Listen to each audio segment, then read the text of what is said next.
Halo Pak Andi dan teman-teman. Di sini aku, Sasa, akan menyampaikan refleksi yang aku rasakan setelah mengikuti kelas micro teaching. Nah, di sini refleksi yang aku rasakan, aku beri judul terus belajar dan berbenah. Nah, pengalaman yang aku dapatkan saat kelas micro teaching ini membuatku tahu ternyata ketika menjadi guru itu bukan hal yang gampang. Awalnya memang tidak terlalu sulit karena masih mengajar dengan materi SD yang mudah dipahami. Walaupun agak ragu-ragu dalam menyampaikannya, karena baru pertama kalinya mengajar dan ada perasaan takut kalau penyampaiannya nggak bisa diterima siswanya. Lalu masuk ke materi SMP yang nggak jauh berbeda dengan materi SD yang lumayan mudah dipahami. Cuman di sini ada kendala di bagian performa karena kurang enak badan. Nah, masuk ke materi SMA yang sudah lumayan susah. Susahnya di sini karena harus belajar dulu berkali-kali buat memahami materinya. Dan materinya itu tentang SPLTV metode determinan. Tapi aku bersyukur karena dengan begitu aku sekarang jadi paham dengan materinya dan persiapan mengajarnya jadi lebih matang dibanding performa sebelumnya. Dan yang terakhir, dengan menggunakan model flip yang menurutku paling susah. Susahnya di sini karena guru harus menyiapkan media dan sarana belajar sebelum pembelajarannya. Dan saat di kelasnya pun, itu masih perlu dibahas. Menurutku model flip ini baik ketika siswanya bisa diajak untuk kooperatif, yaitu mau mempelajari materinya dengan media dan sarana belajar yang sudah disediakan oleh guru. Sehingga ketika di kelas, siswanya sudah siap untuk lebih mendalami materinya. Namun pada kenyataannya, kebanyakan siswa hanya fokus untuk mengerjakan yang wajib-wajib saja, seperti kuis dan tugas. Untuk lebih mendalami materinya pun sebenarnya sudah disediakan forum diskusi. Hanya saja, biasanya harus dipancing dulu dengan pertanyaan-pertanyaan supaya siswanya mau aktif dan menanggapinya. Dari sini yang dapat aku ambil hikmahnya, yaitu kalau menggunakan model flip, itu harus pintar-pintar dalam membuat media belajar yang menarik minat siswanya untuk belajar.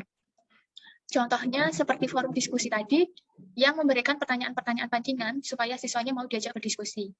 Contoh lainnya, yaitu saat membuat video pembelajaran. Nah, pembuatan video ini bisa menggunakan add puzzle yang jadi satu dengan kuis-kuis untuk membantu siswa memahami materinya. Dengan menggunakan add puzzle, menurutku ini lebih efektif karena videonya bisa disetting supaya tidak bisa di-skip-skip. Hal ini membuat siswa mau tidak mau menyimak videonya dari awal hingga akhir. Ketika menjadi siswa, aku menjadi tahu hal-hal apa saja yang membuat pembelajaran menjadi lebih menyenangkan, yakni pembelajaran menjadi menarik saat tidak terlalu banyak penjelasan dari guru yang membuat siswanya menjadi bosan dan mengantuk, tapi lebih ke latihan soal dan menemukan konsepnya sendiri maupun secara berkelompok. Lalu pada saat pembelajaran, aku sebagai siswa lebih tertarik ketika diberikan soal kuis yang aturannya dibuat siapa cepat menjawab.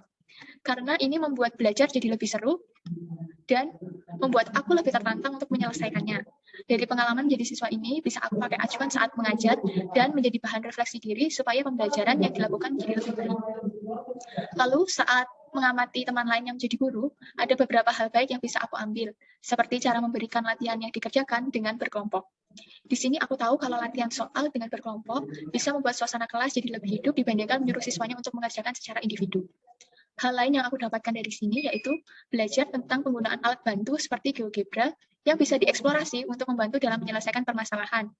Apalagi waktu mengajar untuk materi nilai optimum dengan garis titik.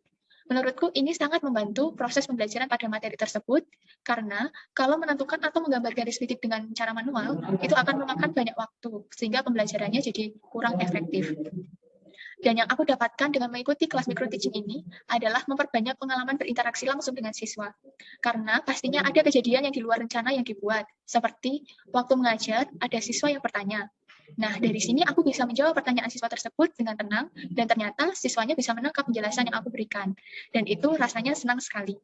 Ini juga yang membuat aku lebih yakin untuk menjadi guru, karena walaupun tidak mudah, tapi aku senang ketika bisa menjelaskan dan siswanya bisa menangkap penjelasan yang aku berikan.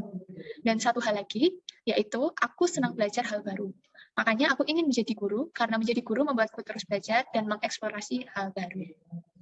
Nah, mungkin itu saja yang saya rasakan kurang lebih selama satu semester ini belajar micro teaching. Terima kasih.